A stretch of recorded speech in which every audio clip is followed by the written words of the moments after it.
Hello, and welcome back to HEMA Fight Breakdowns, where we show all the footage that clearly demonstrates that HEMA will never be a spectator sport. Today we have returning protagonist, or in this case antagonist, Stephen Chaney versus Art of Fama in the King's Cup Open Longsword Finals. It's a interesting fight overall, but we're going to really focus on one particular exchange because I'm going to take this opportunity to talk about the Scheitelhau, or at least what people will sometimes call a Scheitelhau and sometimes what people will not call one. So we'll watch the exchange. Ready, fight. Whoa! Now, this is one of those ones where things happen very quickly. So we're going to go through it bit by bit. No score. No score. Ready, fight. And there's really only one thing to look at.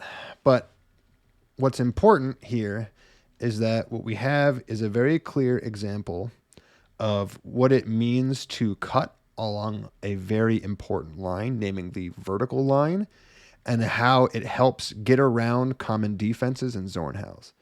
So what we see here is a very classic, what I believe even Chaney calls a ballistic step, which is basically you throw your cut during the weight shift phase of your step.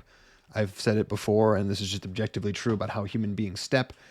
In order to take a step forward, as Chaney is essentially doing, he's going to shift his weight onto his front leg ever so slightly, push off with his back leg, and throw his cut while his weight is shifting. What this basically means is that you're throwing your cut at the earliest possible time, right as they're getting into range. Now, obviously, Arto does something very similar. He is also throwing a cut as he leans his body weight forward.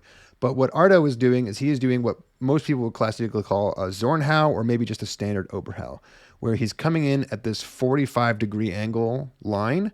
And the reason you throw cuts from that angle is that they're great at keeping your center line safe.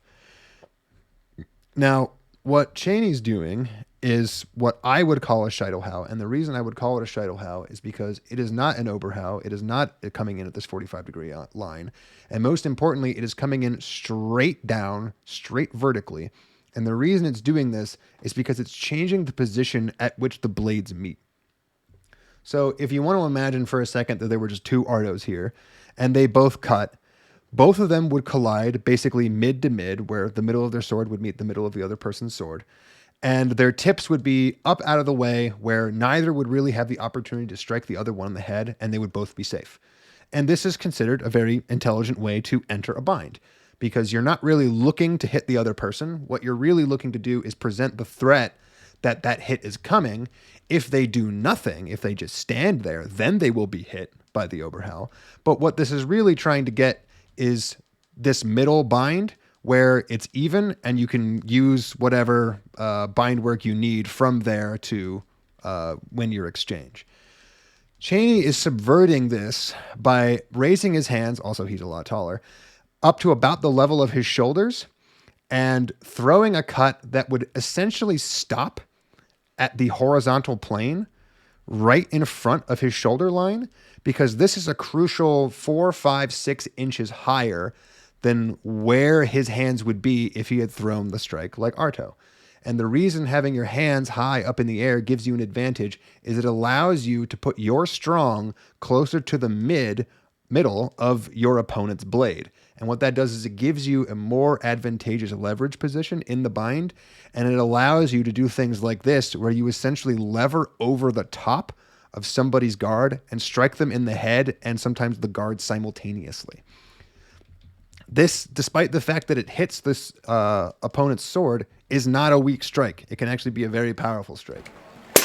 You know, there is no shortage of noise on that.